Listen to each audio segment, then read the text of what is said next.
A gente meditou já, vem meditando nele desde a semana passada, né? Desde a terça-feira passada. Quantos encontraram o Salmo 100? Salmo 100. Diz assim a palavra do Senhor: celebrai com júbilo ao Senhor todas as terras, servi ao Senhor com alegria, apresentai-vos diante dele com cântico. Sabei que o Senhor é Deus, foi Ele quem nos fez e dele somos. Somos o seu povo e rebanho do seu pastoreio. Entrai por suas portas com ações de graças e nos seus átrios com hinos de louvor. Rendei-lhe graças e bendizei-lhe o nome, porque o Senhor é bom, a sua misericórdia dura para sempre, e de geração em geração a sua fidelidade. Quantos podem dizer glória a Deus? Aleluia. Meus irmãos, nós estamos meditando no Salmo de número 100, e na semana passada eu disse aos irmãos que este Salmo, ele foi escrito com o propósito de chamar o povo de Deus a uma adoração viva, verdadeira, genuína, uma adoração também marcada pela espontaneidade. Este salmo nos mostra que a adoração é muito mais que um rito religioso. O povo de Deus era sim chamado a obedecer todos os ritos que eram prescritos pela lei, que faziam parte do culto. Mas a adoração não consiste somente de ritos religiosos, ela é uma atitude do coração. Esse salmo era entoado pelo povo de Deus quando estivesse a ponto de entrar pelos portões do templo, a ponto de entrar pelas portas do templo. E o próprio lema do salmo, ou o título do salmo, ele mostra o seu propósito, que era expressar alegria e agradecimento diante de Deus. O título do salmo, Mismor Letodá, salmo de agradecimento, salmo de ações de graças, para expressar alegria e ações de graças diante de Deus. Eu chamei a atenção também dos irmãos para os verbos. Por exemplo, no versículo 1, o texto diz: celebrai com júbilo. No versículo 2 diz: servi ao Senhor. E no versículo 3 diz: sabei que o Senhor é Deus. E no 4 diz: entrai por suas portas. Então veja que cada verbo desse está no imperativo, é uma ordem para o povo de Deus, mas cada verbo desse está associado a uma expressão de adoração, de louvor e de exultação diante de Deus. Porque quando ele diz celebrai com júbilo. Essa palavra aqui, essa expressão celebrai com júbilo, ela significa de fato gritar em voz alta, clamar em voz alta, aclamar. Era uma palavra também usada muitas vezes para um rei que seria entronizado, que haveria de assumir o seu trono. Então, a celebração era com júbilo. O texto está nos convidando a enaltecer, a glorificar, a celebrar, a aclamar o Rei dos Reis e Senhor dos Senhores. Celebrai com júbilo, servir ao Senhor. Qual é a expressão aí que continua, que está associada ao servir ao Senhor? Com alegria, não com tristeza, não com desânimo, mas servir ao Senhor com alegria. Entrai por suas portas. Com o quê? Com ações de graças. Então, celebrai com júbilo, servi ao Senhor com alegria, entrai em suas portas com ações de graças.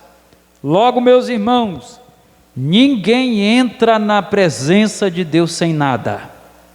Ninguém pode entrar na presença de Deus vazio de adoração ao Senhor. Tem que entrar na presença de Deus com alegria.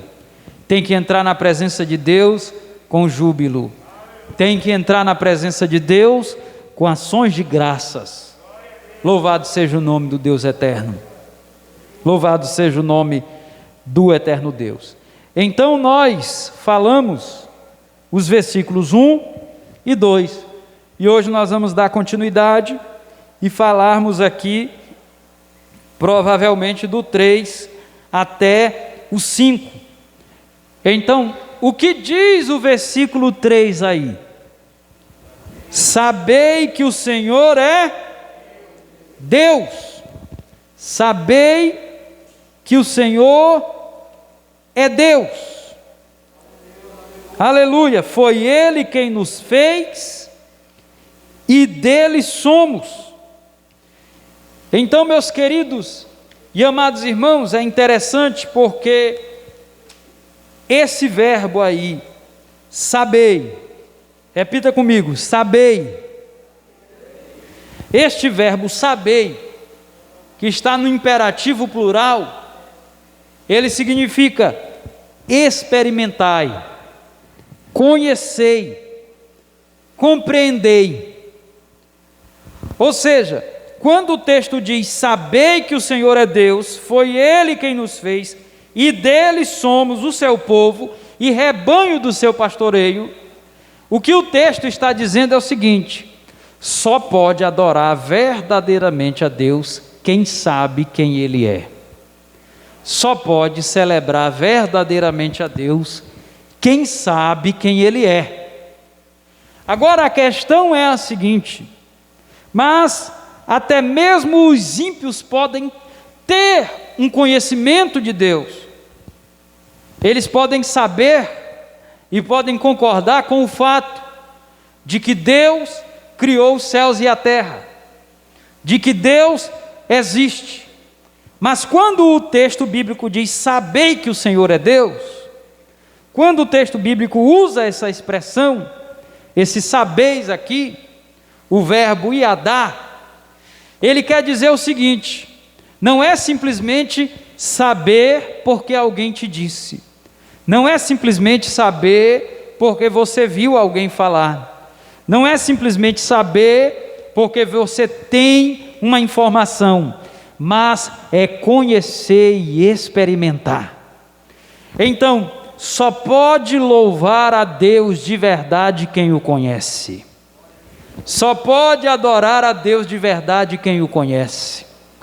O louvor que chega até o trono da glória de Deus, o louvor que chega até o trono da graça, como aroma suave diante de Deus, ele só chega se vir dos lábios de alguém que o conheça e que tenha experiência com Ele.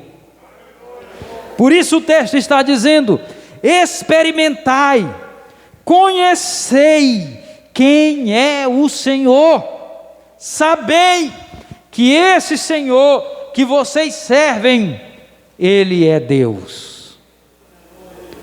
Onde estão aqueles que conhecem o Deus eterno? Onde estão aqueles que conhecem o Deus eterno? É isso, irmãos. Às vezes, a gente vê uma pessoa louvando ou cantando. Por exemplo, tem muitos cantores aí no mundo que eles têm belíssimas canções. E muitas dessas canções têm até o nome de Deus. Tem um que canta aí, Jesus Cristo, Jesus Cristo, Jesus Cristo, eu estou aqui. Aí ele canta, olha para uma nuvem, olha para um povo e olha para tanta coisa. Aí começa, Jesus Cristo, Jesus Cristo. Ele pode passar o dia inteiro repetindo Jesus Cristo, Jesus Cristo, mas se não tiver uma experiência de conhecer a Deus, de arrependimento, de estar na presença de Deus, são apenas palavras lançadas ao vento. Não chega no trono da graça, não chega no trono da glória de Deus. Agora o crente, irmãos, por mais simples que ele seja, por mais humilde que ele seja, é o crente que conhece a Deus, é o crente que já experimenta de uma vida de comunhão com Deus. Por mais humilde que ele seja, por mais simples que ele seja, e muitas vezes até mesmo desafinado, mas na hora que ele começa a louvar ao nome do Senhor Jesus Cristo, oh glória a Deus, este louvor não sai apenas dos lábios, este louvor sai de um coração quebrantado e contrito, este louvor sai de um coração que está na presença de Deus, que conhece o seu Deus, que conhece o seu Senhor, e quando ele abre a boca para louvar ao nome do Senhor Jesus, esse louvor, ele passa desse teto, ele passa do espaço, ele chega no trono da graça, chega até o coração do eterno Deus. E quantas vezes nós estamos louvando e nós sentimos a presença de Deus na nossa vida, nós sentimos a graça de Deus na nossa vida, aí a gente não sabe se foi a terra que subiu ou se foi o céu que desceu. A gente só sabe que a gente está na presença do eterno Deus. Essa graça é só para aqueles que conhecem o Senhor dos senhores e Rei dos reis. Sabei que o Senhor é Deus. Agora é interessante, irmãos, que o texto continua dizendo: foi Ele quem nos fez, e dele somos o seu povo, e rebanho do seu pastoreio. Glória a Deus. Os estudiosos interpretam esse versículo pelo menos de duas formas. Alguns dizem que quando o texto diz, foi Ele que nos fez, está falando de Deus como Criador de toda a criatura que foi formada, que foi criada no universo, de todo ser.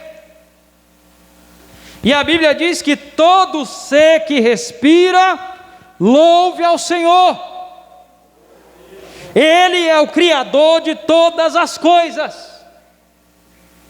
Porque antes de todas as coisas, Ele já existia, e Ele trouxe à existência todas as coisas, e tudo que existe foi criado por Ele. Ele trabalhou na criação, e depois da criação Ele continuou trabalhando na manutenção do universo que foi criado. É Ele que nos mantém de pé, é Ele que nos mantém vivos.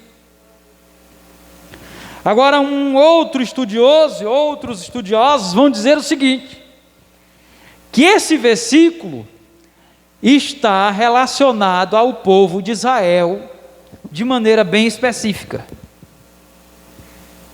Ou seja, quando ele diz, foi Ele quem nos fez e dele somos, o salmista está se referindo ao povo de Israel.